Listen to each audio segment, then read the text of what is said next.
into Champions It's League. 10 a.m. and I already want to start dancing with this MSI intro here. But also, we are ready to rumble, Atlas. We are. The opening of We're not the allowed Rumble to say stage. that. Are you not allowed to say that ever? You're not allowed to sing it. Ah. But I'm I got very scared for you for a I'm moment. just in fact ready to rumble. No song attached to it at all. I'm also ready for someone to pick Rumble. It's going to be absolutely fantastic. We've started off with a couple of bans here, with LeBlanc being taken away from Caps. Of course, LeBlanc just being taken away in general. The champion is ridiculously strong. Huge win rates so far. As the Caitlyn to be banned away from Gumayusi is perma-banned against him and basically just him. The other very common mid laner to get banned out along with LeBlanc has been the Ahri, utilized effectively by both of these mid laners. Of course, the mid laners are going to be a big spotlight. There it is. There's that Ahri we are looking for. But these are two of the mid laners that have used it effectively in their own regions, even when other mid laners of their own regions had not been able to do so. So no surprises there. Yep. And we pretty much get blanket bans of very, very common, high win rate, high percentage champions thus far. Wukong has kind of taken over the jungle recently. G2 wanted this. I reckon G2 100% wanted this because Silas is left up and the Twisted Fate is, of course, going to be locked in for Faker. One of his signature picks. He's been playing it for about the age of League of Legends at this point. Maybe since the champion came out, yeah, which was, I think, the beta very, very early. He was a different champion. We get quick responses, though. So, of course, with the Twisted Fate, all that goes along with that for T1 especially is going to be Faker trying to help out all the younger players on the team, that map-wide presence. But the quick answer here from G2, Kalista picked up. I'm assuming it's going to be bottom lane. Could leave the door open for a solo lane. But that with the Diana gives you the possibilities of these big wombo combos, these big knockups and knockbacks for these team fights. Also makes you think, hey, that Yasuo should come through. It's great into Twisted Fate. It's the great pairing with Diana, and G2, they don't have to pick it up in their first two picks, so they use the extra on with Kalista because they know there's no way T1 steals away a Yasuo to combine. Unless Zayas just decides that he feels like doing it at this point in time, but I would hazard to agree with you on that one. The Viego going to be locked in, and that is the cannon. A big pick for Zayas. He's been fantastic on this champion. He refuses to build Zhonya's because if you build Zhonya's, then you can't do anything for a couple of seconds. It means less killing, Kobe. Exactly, and there's a Yasuo that we fully expected, so there's no surprise there. But I got so excited for the Kennen pick because I recently was indoctrinated into the full backstory for Zeus's name, and it comes from his mom, taking play off of his own name, but also his two favorite champions being lightning themed with Kennen and Jace. And we've seen how he smashes with the Jace. He hasn't picked Kennen quite as much, but now we get the full theme actually here at MSI for him. Super excited to see that, and of course does bring that big flank potential. As you said, he always builds purely AP to get the really big ults. And he side lanes extraordinarily well on the Kennen as well. So don't look at this as being one of those team fight only Kennens, because this can be the 1-3-1 TF style compositions that we have grown used to. But the entire bottom lane is now up in the air for T1. Of course, a very versatile bottom lane as well. As the engaged support, Tahm Kench, going to be banned away from Keria. We actually have to say it like that because Keria does play the champion like an engaged support. Well, we've had similar things with Core JJ in North America, so I'm well accustomed to it. The Catfish has been benched this time around. Let's see G2 though. As you mentioned, the Gwen coming in. They also need to round out their bottom lane. They're going to save last pick here for Targamas. I really like that because once we get into the game, we're going to focus on some more of the stories, and the bottom lane is going to be a huge one, especially the two supports for these two teams. But they first lock in the Ornn, which was so big for Broken Blade during playoffs for G2, and gives them just so much team fight. There is one giant stamp of a title across this G2 team, and this is a team fight draft to the name. And Tristana going to be picked up here for Gumayusi, just keeping it a little bit more tried and true there towards the bottom side of the map. Not going to be playing his Draven this time around, but now is where the interesting stuff starts. What does Keria have planned for us? Is it going to be his Echo support finally? Honestly, coming down to two of the biggest pieces here for both these teams. Again, Keria and Targamas focusing on their roam capabilities is going to be huge. But with the Rel Tristana lane, they want to try and actually fight this Kalista plus X. What's it going to be for Targamas? Probably not Nasus is my assumption. We'll see what he does to go towards. Of course, Leona Nautilus still very, very popular, but not necessarily doing a lot of winning. And Rakan will be very slippery and provide a lot more of that CC. So, this is Yasuo comp. Let's do a knock-up count, shall we? Do they need more there's CC? Like 7 there, 7 there, there's 11 there, and they've got enough knockups, I think. Kobe, what do you think? Yeah, I think by my count, it will be infinity knockups for G2 here. Their team fight is going to be a bounce house. This is the bounce house composition. Welcome to the G2 bounce house, T1. Let's see what they can do about it. Honestly, I'm also pretty excited by the lineup here from T1 because they start out with Twisted Fate, so you know that Faker's going to be going to those side lanes early and often. So you want those aggressive side lanes. You point out Zeus does play the Kennen multiple ways here. Can go for the split pushing, have the Twisted Fate come to him, or can also bring in flanks and teleports to try and get that big AoE down. Meanwhile, bottom lane, Gumisha and Keria, this is the best bottom lane in the world. Yeah. So if you get them Rel Tristana and a Twisted Fate from mid lane to go for ganks down there, you can definitely expect some action. I'm really looking forward to it because T1's first game versus the Saigon Buffaloes, they got jumped on by Tristana and they got killed. I think they took some notes. Yes. And thankfully, the tagline for this MSI is about taking notes. And so hopefully they did exactly that. Yeah, segued that one pretty well, I have to say. But we're ready to get into it. I think this is a very stock standard draft to come through from T1. I think we'd expect this throughout this entire year. They haven't done a lot of losing throughout this year, but it's not necessarily something that is crafted to take down G2. G2, however, have gone back to just let's team fight all the time. Let's be scrappy. Let's give Caps that playmaking champion in the mid lane. Caps has been absolutely unbelievable this tournament. Yes. This is the first time he's played a champion twice, actually, in the Yasuo being picked up. Over 8 games, 8 unique champions is pretty impressive, in my opinion. But going back to the Yasuo is his first one that he'll double up on.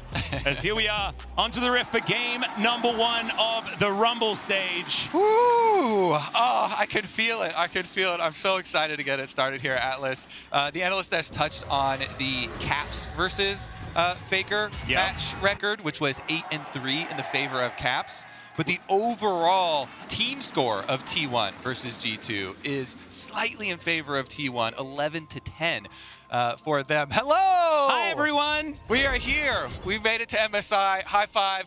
Boom! We did it. We're not too jet lagged as well, so hopefully we're going to be able to keep ourselves safe throughout this particular first kill is a ward kill. Extra experience for both solo laners. Faker is infinity CS ahead. He is. He's the richest man on the Summoner's Rift. Honestly, it is kind of big to mention for solo laners, though, because it's a full wave that you get your level 2 quicker. It means you can get your level 2 on the first wave. Doesn't necessarily have this huge cascading effect, but it is quite nice to mention for both solo laners, especially when we've got like Zeus on his signature champion here, one of the 2 that he got his name for, so super excited to look at that. He started with the Cole on Kennen. You're playing into a tank, you're playing into the Ornn, so he knows he's going to be able to farm to his heart's content. Take advantage of the range advantage there, get the brush control, try and get as much harassment as you can down while farming up nicely. A bit of an attack here on the bottom side of the map. Targamas immediately going to throw out the exhaust and gets exhausted as well. The flashes coming forward, first blood within the first 2 minutes is Flacket looking to go down as well. Keria just over 100 health, so he has to back away. But T1, it's a statement in the first 2 minutes. Atlas, we call for it in Champ Select as soon as we see the Tristana locked in for Gumayushi. And Keria, no hesitation there. They jump immediately in onto Targamas and get the kill. It was level 1. We were actually kind of talking in the car ride over. Oh, there's probably going to be a level 2 first blood. They waste no time. Yeah, and they get it here for T1 bottom lane. Again, this bottom lane has been absolutely exceptional. Keria obviously getting the MVP in LCK, but Guma is basically a prodigy AD carry. So right here off of the knockback, Targamas actually goes in and he exhausts, but he immediately realizes the error of his ways and tries to flash out. So going aggressive there in onto Guma. There's no hesitation. The response from the T1 duo lane, they are not going to accept that aggression and immediately take them down. Yeah, go for the first back as well. Gumish and Keria making sure that they spend that money. A couple of long swords picked up here by the Tristana to help push that lane even further into their favor. Jankos in the river, though. Spawn camping the crab. Yeah, there we go. Keria's going to spot it out. Knows that it just went down. Some pings go out to know exactly where Jankos is. But Now Targamas with a bit of a roam towards the mid lane here at about 3.5 minutes. Not going to find too much because Caps is pushed in. And with that Scryer's Bloom from Jankos, he can make a pass through mid, but really his goal here is just to get to top Crab, because when you Scryer's Bloom over enemy jungle on first clear like that, he can easily tab up, see the owner has 24 CS, that means he has no Crab, his Krugs are also gone, so he's just done a full clear, he has done a full clear, so Jankos knows immediately my next goal after Scryer's Bloom him and taking into account the CS is to go to the top side of the map, which means T1 know that bottom side is left undefended for them, so they can make a hard push there. It's a good call from owner. He canceled his recall, immediately went to push out here with the bottom lane to further extend this Gumayusi carry lead. Yep, bit of a plate gank there towards the bottom side of the map, making sure that they get one of those at least. Weren't really intending on diving or anything like that, but getting them off the wave is certainly going to be valuable. T1 with the control ward down, Jankos in the area, but not able to actually affect anything. He's just going to go home. But double Crab for the Diana, fantastic for the early game of this more level 6 base champ. Yeah, I just love to see those in-the-moment adjustments from junglers, because you're always adapting to the information right as soon as you get it. So you're like, oh, Jankos, boom, he sees the CS, he sees him bottom side, boom, we're going to get Crab. And then owner, because he knows Jankos sees this, helps out on the bottom side. They get a plate for their troubles, and he doesn't waste any time. Flash forward, Carrier just using his Hex Flash. Of course, probably a support's favorite keystone ever. Honestly, they just get to flash from brushes all the time. And it's even one of my favorites. I think it's a really well-designed summoner spell. Me too. Me too. And especially when used by some of the more aggressive supports that we have. Carrier, of course, fitting into that bucket quite effectively. Faker's going to teleport back here to the mid lane. He's got his steel caps, just trying to keep himself alive against Caps. I'm actually super glad you bring up the supports, because supports were going to be one of the lanes that we're going to spotlight in this matchup specifically for Carrier and Targamas. Their mid lane roams have been so critical for both of these teams. Their roams overall, but Carrier has literally gone 0 times up to visit Zeus this tournament, which was pretty funny, and all of his roams have been towards mid lane, which was where we're going to focus. So both of them do have those options. With the early lead for the T1 bottom lane, they should be able to push in and get Carrier more opportunities, more windows to go for those roams. So as we see the opening of the lane here in mid lane, it's now level 6 is acquired, and Caps can go more aggressive with his ultimate, looking for the pressure onto Faker. Meanwhile, Faker going to be looking at both side lanes, especially the bottom side, though, because of the kill pressure there. Definitely some gank setup sort of everywhere as well. Cannon pretty good at stopping champions, but Ornn not very good at being stopped, so not likely to be a... He can, in fact, go unstoppable with the W there. It's amazing that it's called that, because it is very accurate for what happens. Drake is going to be taken here. T1 starting that one up. They've got a Crab as well if they'd like a little bit more. Faker going to nom on some Honey Fruit. And T1 will not be contested at this particular point in time. And then, and this is how it should look, given the lineup here for G2, because again, as we said in Champ Select, this is a giant stamp of teamfight all over this G2 lineup. This G2 lineup is looking to play off synergies of champions, grouping up so you can get knockups for the Yasuo, so you can get these big combos on multiple members. So they're okay giving up, early Dragon.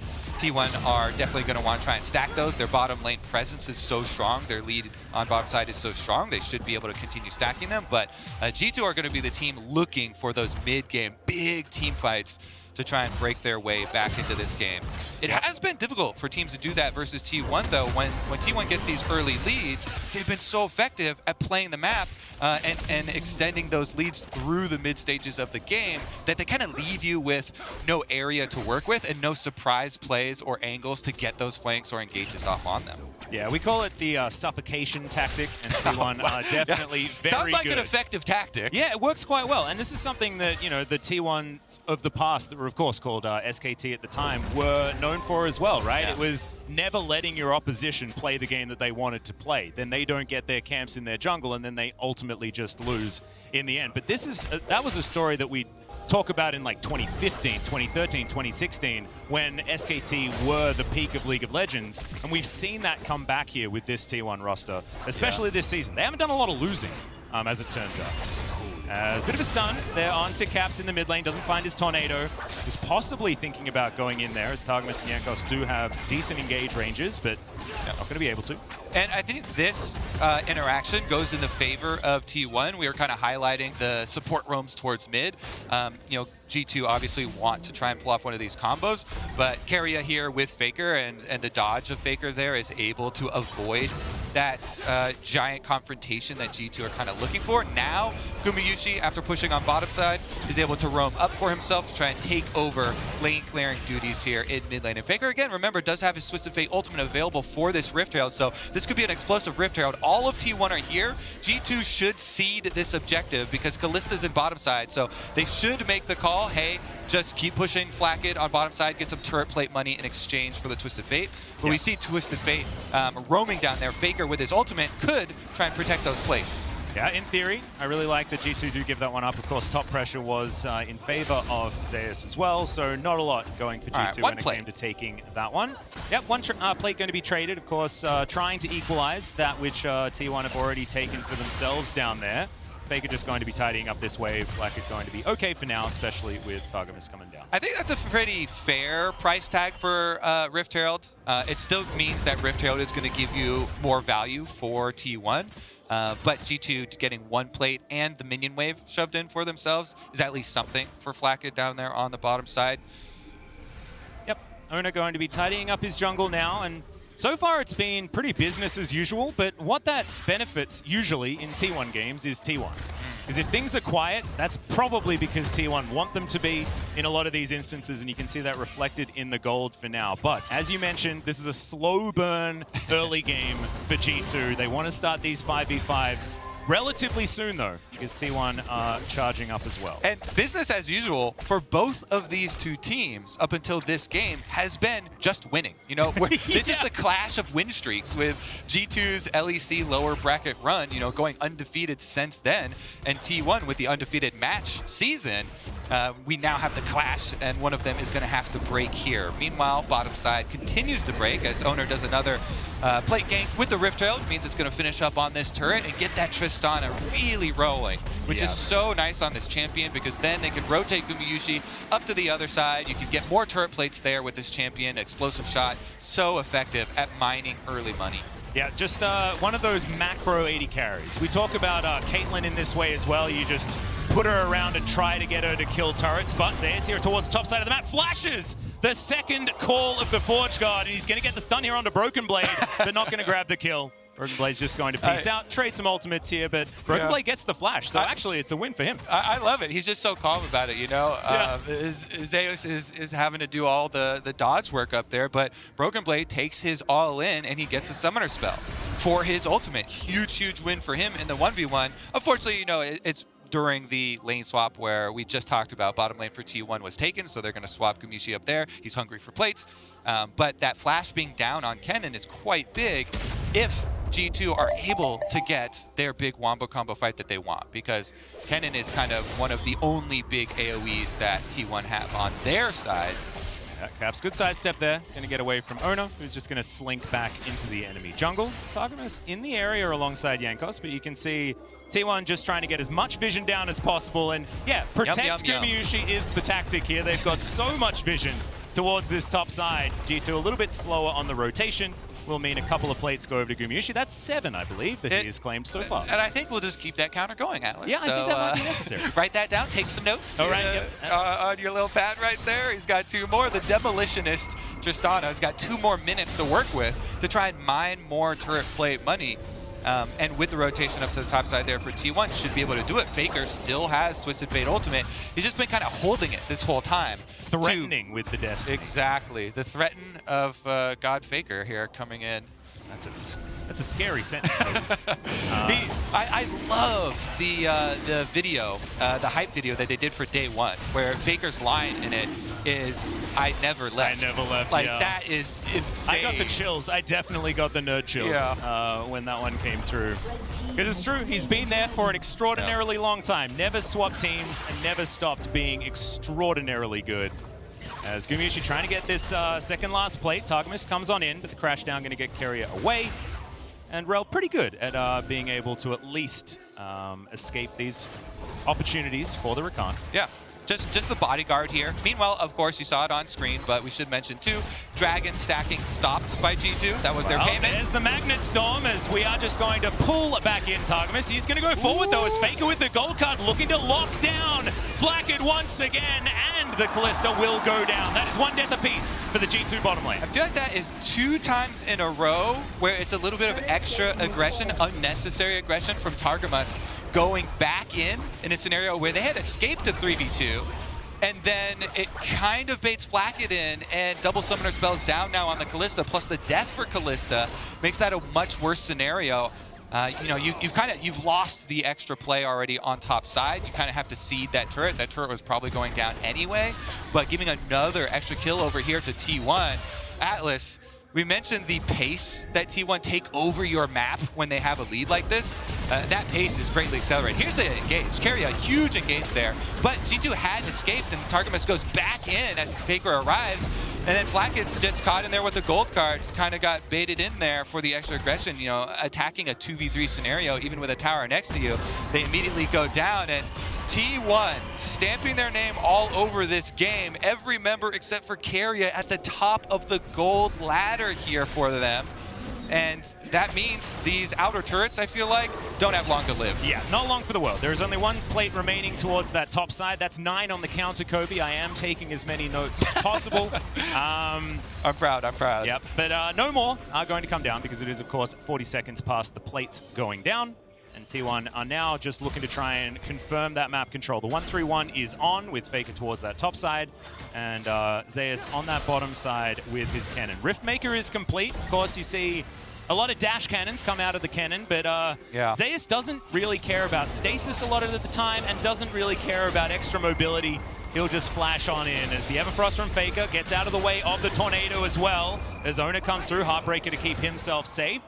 And T1 do escape the potential engage from G2, but surely should go down for the European roster. Strong evasion there from T1, and you can see the respect Owner is paying. He's not even going to give the chance for Jankos to Diana ult him. He immediately goes for the Heartbreaker, as you say, because they know giving up Rift Herald number 2 is not the end of the world for them. They just want to escape, not give up any kills back to G2. They do just that, and they continue with the turret destruction. Yeah, mid lane now in a whole lot of trouble, down to about half health here, but Cannon also getting work done in the bottom lane. The inner turret was under fire, and now he's clearing out 2 camps at the same time.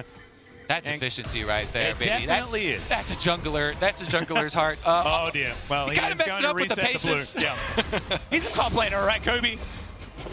He's not dandy, you know. What's this little red bar under them? Also, there were some enemies getting close. Yeah, so that was I think probably the bigger problem. I think it was just the correct call to be like, yes, I cannot overstay and greed for this blue. So it does in fact get the Grump, gets the extra money there. And again, SKT not gonna give any of these opportunities to G2 to make that comeback. Not gonna make any of these mistakes in over greeding for plays, even if it is just a blue buff there. So they don't need to. A lot of respect there from T1. And you were mentioning as well, one of the big differences so far, even at this tournament, is just the lack of mistakes from this team, not giving any openings, and so far remaining true against another one of these Pool 1 seeded teams here at MSI. Yep. Caps has been pretty quiet this game so far, but honestly, G2, I feel like they're just waiting for their opportunity to get that 5v5 working. We haven't seen what this composition is actually capable of as yet. And 17 minutes on the clock. It's not over just yet, but of course, 5,000 gold is a meaningful lead here for T1 so far, especially with so much of that money onto Gumayusi's Tristana, who scales well, also does well in the early game, but that trough is going to be non-existent. That we sometimes like to talk about when it comes to Tristana. This is that roadmap of the game that we kind of laid out earlier with the drafts, and G2 coming up on the point where they want that big team fight so they can get their big combo. Yes, they would have loved to get one of the earlier picks and try and make use of a skirmish Yasuo ultimate, but now is where they really try and push it ahead. If you can Rift Trail, get a tower down for yourself, you get to start to make up some of this money here. This gold difference is a lot with objective gold, and the standing gold in these towers should go a decent amount of the way for G to try and get back into it. T1 will pick up the dragon in exchange for that objective there, and of course Faker has been rotated over with the Twisted Fate, who can cover even if they try and make a counter play towards mid. So T1 continue on, 2 objectives picked up for them, and Caps about to get 2 turrets for himself. So the Yasuo does get a lot of money here. If he can get to Infinity Edge real quickly and then try and pull off a crazy Yasuo Caps play, then maybe they can have their explosive fight they want. Well, Destiny is going to come through here, of course. It's our featured matchup. 2 turrets now under the belt of Caps, and Faker going to be ulting his way up the top lane to get to more farm. Not going to see any big plays just yet, but it will happen in this game, I assure you. And the big macro plays, though, Atlas, okay? Yes, exactly right. Whenever you got your 2-for-1 objectives the or macro extra... Destiny is like the most, LCK move you can make on the Twisted Fate. An extra 30 seconds can mean the difference between life and death, Every minion wave is 30 seconds, so trying to get up there to the wave quicker so you can push, so you can get your recall off quicker, so you can rotate over. It does leave us in a scenario where T1 are leading in 2 turrets, as well as the extra dragon acquired for themselves, and most importantly, just space to work with. That's what those turrets come with. Yes, there's gold attached to those objectives, but a lot of space for them to spread the map. Because, as we've seen, they're very cautious against this G2 AoE Wombo Combo team comp. They don't want to give them one of those fights. They want to spread the map as much as possible and utilize that T1 side lane pressure to avoid G2 getting any sort of income here in the mid stages of the game. Meanwhile, there's Cap's got a couple of the parts that we're looking for there with the pickaxe and the long sword. Yeah, not quite at the Infinity Edge yet, though, so that power spike hasn't quite been achieved. And he's been denied a few of these side lanes as well. T1 have sort of been catching Caps, trying to get to some of that side lane farm, trying to deny the Yasuo from being that threat later in the game. It hasn't worked out so far because he's ahead in farm by just a little bit against Faker, but trying to keep him down is important. Faker now possibly in trouble here as it's a decent little catch there onto Jankos, who's just trying to get forward, and Faker is going to break his stopwatch. The teleport's coming through from Zeus, and now he's trying to protect his mid laner, but the last breath comes in. The ultimate's there from Zeus as well. No one's died just yet. Faker is going to be able to take down Targamas, but then immediately 3 kills, and now Owner is trying to chase this one out. Caps is in trouble. The heartbreak comes on through, and the resets are coming in. Can he find the next one? Yes, he can. It's down to Gallister, and Broken Blade's in trouble. It's a triple kill for the LCK Spring MVP for the finals, and Owner will reclaim victory for T1 in the fight. Damn, I love watching this kid play. Owner on the top lane, absolutely owning this game hard. I love watching good resets with Viego. It's not just, ooh, I'm spamming R after each reset. Exactly. Did you see him when he got right back up? On Yasuo, instant win wall into the dash forward, making use of the shield bro proc. That's one of the things that's most frustrating for people is, of course, those big items procs that you get to use when you come back up too as well. But honestly, those are the big moments that they were thinking of when they designed this champion, where you really get that that overall 1v5 sort of feeling from him, and him coming up and cleaning that playoff that started out with Faker making the call early on. You can see from his movement, very early on, the comms from T1 were, hey, come to me, we're going to outplay this. Then the re-engage from G2 actually looked good. They got a big wombo set up. It barely couldn't finish the other 2 solo lanes there, as it took him a little bit of extra time to finish him off, and that allowed Owner the last second. And look at these pickups, so close to dying, but then shield bow procs, gets to use the wind wall, ults back over, flash used exceptionally well as well, and forces the flash out of Broken Blade there with the full chase. But really, really nicely done from him to save basically the play for T1 there. Then Keria going through with his Wombo, and Gumayushi, no hesitation on the rocket jump forward. Does result in Flakked getting the kill, and the ultimate... Baron! It was the Baron with the last hit. This was off screen. I didn't get to see how it happened. We were within a replay of a replay of a replay at that point in time, but the Baron definitely MVP in that last play. As that last team fight, 4.4k from Owner, and this is what happens. You get that first kill, and Viego can be absolutely ridiculous. Yeah.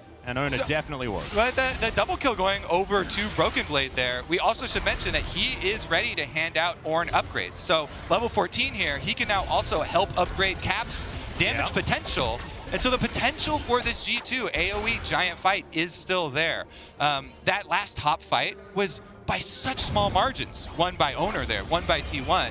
So close there to being a swipe for G2. Here's the Twisted Fate ultimate, giving them some vision, but this is where you get to use the power of your strong engage and frontline as threat for G2. T1 though, you see them trying to focus on the minion wave. They're retaining their position, so Guma can just blow up this mid wave first, while G2 try and bully their way into the mid-river and probably look towards this dragon setup, because it is number 3. It's not, Soul, but it is Soul points if T1 sends a single person down there to pick it up. Yeah, and that's so much more map control as well, because you get to dictate when these Drakes are going to be taken. You have so much more power there. But catching G2, like tickling the Baron just a little bit there, seeing what was going on, but getting the Destiny out, definitely great news for G2. And now you can see the game plan is on. G2 grouped up as 5. And this is what we want to see. We got a bit of a taste of how it could work, but wasn't quite it. Of course, T1 want to create space for Gumayusi, as Ona does take down that Drake. Carrier now trying to get some vision over. He's spotted by Jankos here. He does throw the Q through. They're looking to just blow up one target, and they'll absolutely do so. The Call of the Forge God comes down. Faker's going to get knocked up as the gold card has been locked down. He's not going to be able to go golden yet again, as Zeus has immediately been exhausted.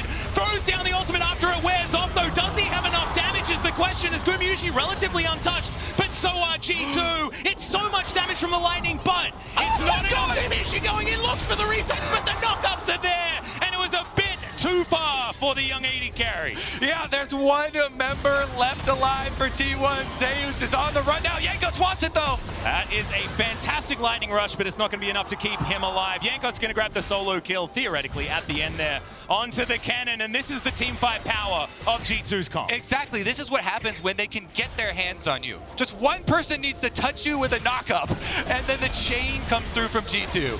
It's Jankos in 4 caps, and normally you're like, what? Did they just use double ultimates on a support? But getting that advantage in the player count means they get to chase down Faker as well, and all of a sudden, even though they've used so many ultimates and so many knockups, they still have more left here. So Zeus comes in with the big ultimate, but they've only got 3 players left, and G2 still, with the stopwatches, able to finish it out.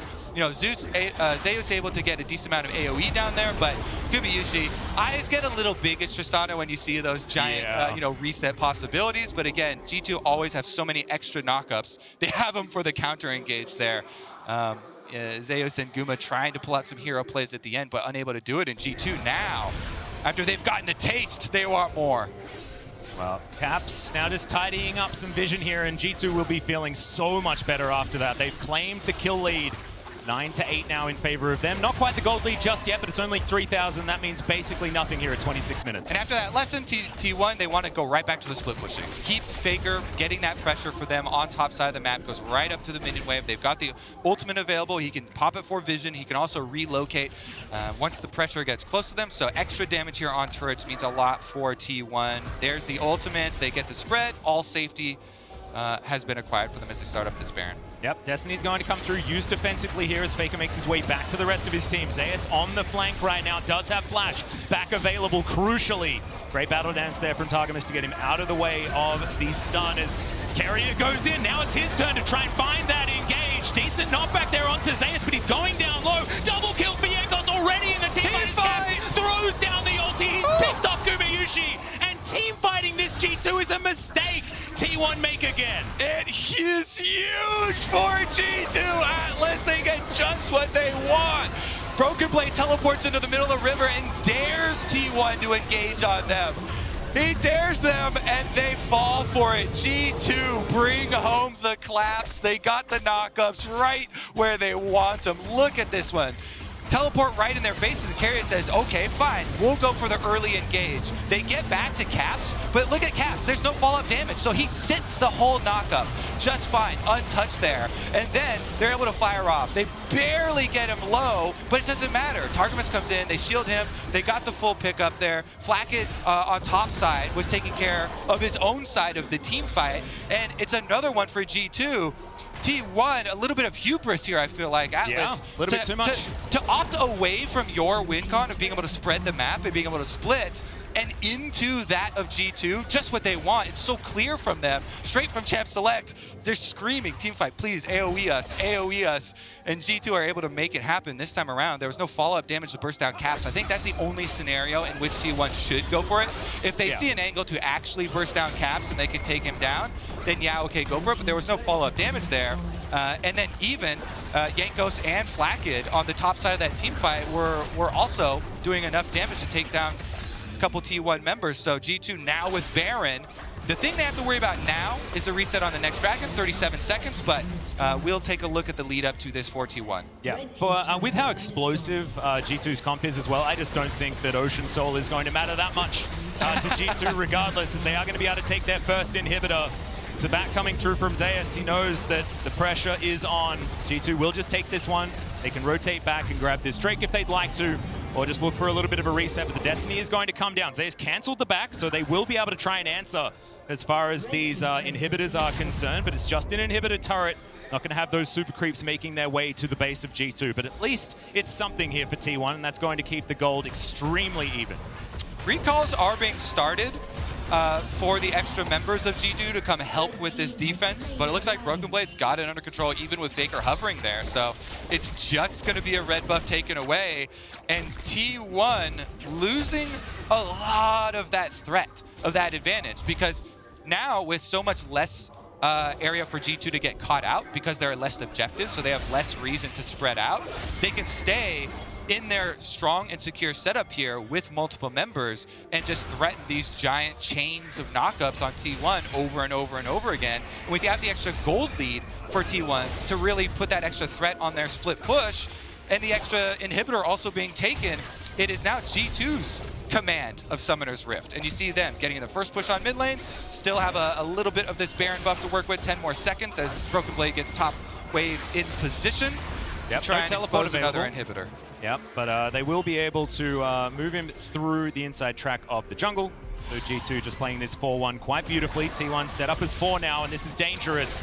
It's more teamfight territory, Kobe. Yeah, I mean, I love it when there are two teams, which so clearly from the beginning of Champ Select, we've got this roadmap of how they want to play out, and they're so different, and then we get to see the actual transition through mid-game. And the takeover. Now, guess what? We've got level 16 caps with a stopwatch. 3 item power spike Yasuo with the Infinity Edge plus the survivability of the Shield Bow and Destancier and a stopwatch usage means that they're confident to just bully right through, force on this tower. Yeah, that is going to be the call of the Forge God. Gets a couple of knockups here. Zona does try to camouflage himself. That is just going to be guaranteeing this inner turret. No more Baron. That's going to be up again in 2 minutes' time. And G2 have complete run of the map, and now looking at the gold is completely irrelevant, because if G2 can make T1 play their game, I don't think there's any way that they're going to be able to win. T1 need to try and split this map, try and catch off stragglers. Yeah. But as you can see, even with the Destiny here being used to try and see if there are any of those stragglers, it's not going to net them anything. It's been so cool to track, you know, the rise of G2 throughout LEC playoffs and into MSI as Faker. Ooh, he's not done yet. Operation Invade Red area for for very little gain. Indeed. However, you know, he's not going to lose anything for it. He's just going to go back home. But the scouting mission definitely worked out. Owen Wilson went behind enemy lines and then managed to make it out safely. Sorry for spoiling the end of that movie.